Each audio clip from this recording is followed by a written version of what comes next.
Pemirsa, kesepakatan untuk mengakhiri perang antara Amerika Serikat dan Iran hampir menemui titik temu. Kedua negara akan menandatangani kesepakatan damai di Jenewa, Swiss pada hari Jumat mendatang. Akankah perang ini akan berakhir secara permanen atau justru kembali mengalami kebuntuan? Kita akan membahasnya bersama pakar hubungan internasional Presiden University, Teguh Reza Shah. Pak Reza, selamat sore. Selamat sore, salam dari Presiden University. Iya. Bapak, terkait dengan agenda ini, apakah menurut Anda bisa dipercaya ini kesepakatan damai kedua negara ini akan benar-benar berlangsung dengan pengalaman bahwa Amerika maupun Israel kadang suka atau mungkin sering mengingkari perjanjian yang sudah mereka sepakati? Terima kasih. Kalau kita menempatkan diri dalam posisi Iran, maka Iran tidak akan pernah percaya akan budi baik dari Amerika Serikat dan Israel. Dalam pandangan Iran, yakni pemerintah Iran dan masyarakat Iran, maka kedua negara ini disebut nama Syaitanul Akbar dan Syaitanul Akbar ya, atau setan yang besar, dan satu lagi setan kecil atau Syaitanul Asghar. Di mana mereka itu kalau berbicara itu pasti bohong. Kalau terlibat dalam perjanjian, mereka itu akan ingkar. Dan kalau sudah sama-sama setuju, mereka akan menggunting dalam lipatan. Dan untuk itu Iran sudah punya stok data yang bagus.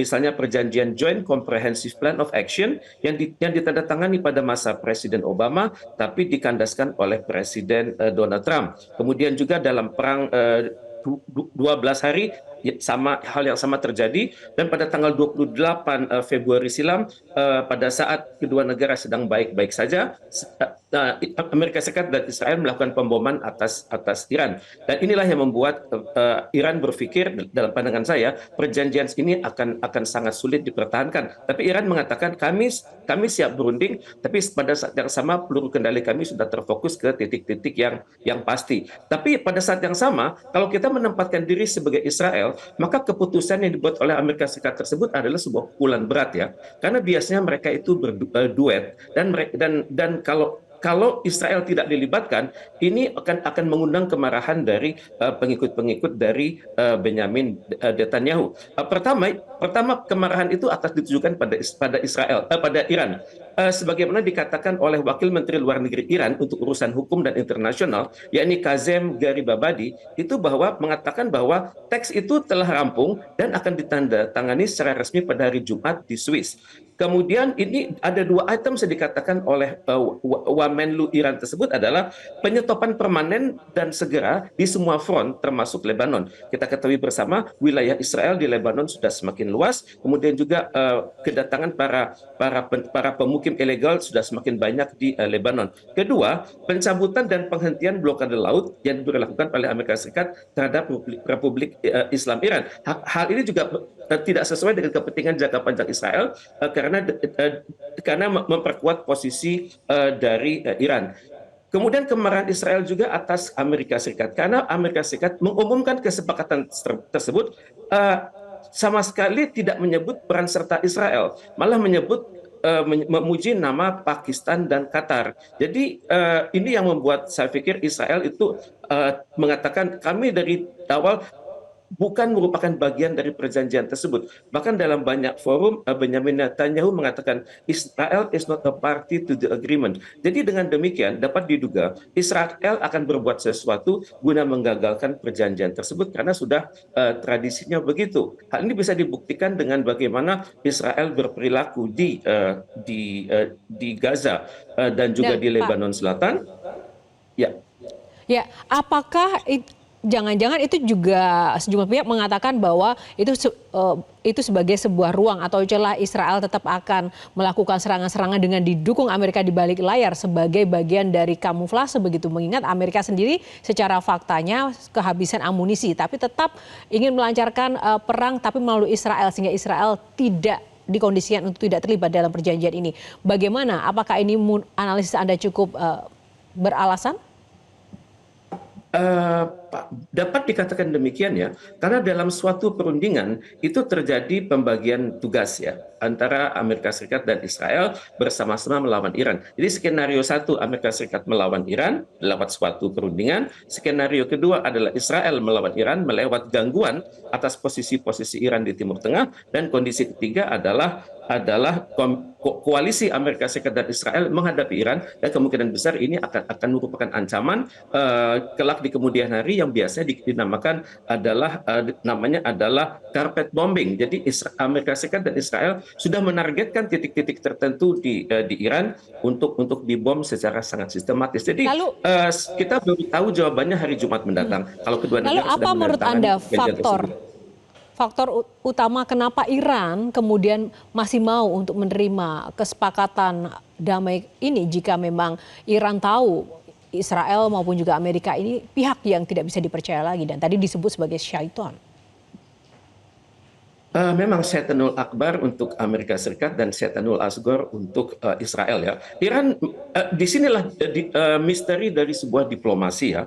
Karena Iran biasanya mengatakan ada satu prakondisi di mana Anda harus membayar dulu kerugian perang kami di masa lalu sejak tahun 79 sampai sekarang. Kemudian juga Anda membayar juga kerusakan-kerusakan yang Anda buat sejak tanggal 28 Februari silam. Dan yang ketiga tidak lagi membekukan dana-dana yang Israel miliki di berbagai bank di Amerika Serikat dan di Uni Eropa. Kemudian juga Iran mengatakan bahwa Anda harus menarik diri dari posisi-posisi strategis di Timur Tengah sehingga Anda tidak lagi mengancam kami. Tampaknya ada negosiasi tidak resmi antara Amerika Serikat dan Israel. Dan untuk itu Amerika Serikat dan Israel menghadapi Iran. Hal ini adalah biasa. Seperti kita lihat bersama dalam kondisi Amerika Serikat sedang sulit berhadapan dengan Iran, maka seperti di masa lalu itu ada seorang tokoh yang mewakili National Security Agency Amerika Serikat yang bernama Oliver North. Oliver North ini melakukan perjanjian rahasia dan hanya ketahuan kalau terbuka di media massa. Saya patut duga selain negosiasi yang formal, ada juga negosiasi informal antara delegasi Amerika Serikat dengan delegasi Iran. Apakah secara langsung ataupun secara tidak langsung? Tapi biasanya ini dilakukan oleh kalangan intelijen agar tercipta satu kesepahaman, agar tidak terjadi surprise yang membingungkan dunia ataupun surprise yang akan ditolak oleh masing-masing pihak tersebut. Jadi hal ini adalah hal yang mungkin terjadi.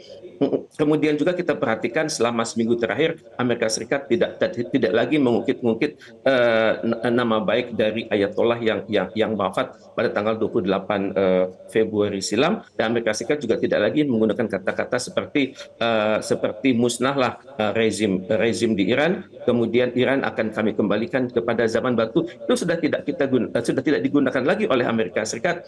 Jadi tampaknya bagi Israel ini merupakan suatu prakondisi yang menenangkan bahwa Amerika Serikat itu sungguh-sungguh ingin melakukan perjanjian dengan Iran. Demikian. Satu lagi Pak, singkat saja. Bagaimana kemudian dengan nasib Lebanon ini yang menjadi salah satu isunya bagian dari kesepakatan karena Iran meminta agar Amerika tidak kemudian melakukan serangan terhadap Lebanon. Padahal yang menyerang Lebanon adalah Israel dan Israel mengklaim tidak terlibat dari kesepakatan tersebut. Seperti apa nanti hasil yang akan terjadi? Tentunya kita harus melihat bagaimana verifikasi dari pasukan PBB. Karena pasukan PBB ada di sana. Tentunya mereka memiliki data-data yang real. Pada saat yang sama juga Amerika Serikat dituntut kebesaran hatinya untuk menekan Israel. Sudah cukuplah Anda membuat kerusakan di muka bumi ini. Marilah kita ke depan jalani suatu masa yang lebih damai. Karena saya perhatikan Amerika Serikat juga sudah ketakutan. Karena dari ke hari Iran ini kemampuan militernya luar biasa. Satu hari dia meluncurkan peluru kendali, pada hari yang sama juga dia memproduksi peluru kendali tersebut, dan juga Amerika Serikat sudah sangat dipermalukan, banyak sekali instalasi strategisnya yang sudah hancur, dan untuk mengembalikan situasi tersebut dana sebesar 200 miliar US dollar yang dimintakan oleh Hexet itu belum kunjung turun. Jadi sekarang tiba saatnya Amerika Serikat menarik diri secara terhormat, tepatnya pada ulang tahun Donald Trump dan juga menjelang hari ulang tahun Amerika Serikat itu sendiri tanggal 4 Juli mendatang. Baik, kita akan tunggu ya seperti apa nanti hasil hari Jumat. Terima kasih Pak Tuku Resasya untuk ulasannya bersama Metro hari ini. Selamat sore, salam sehat selalu. Jelajahi cara baru mendapatkan informasi. Download Metro TV Extend sekarang.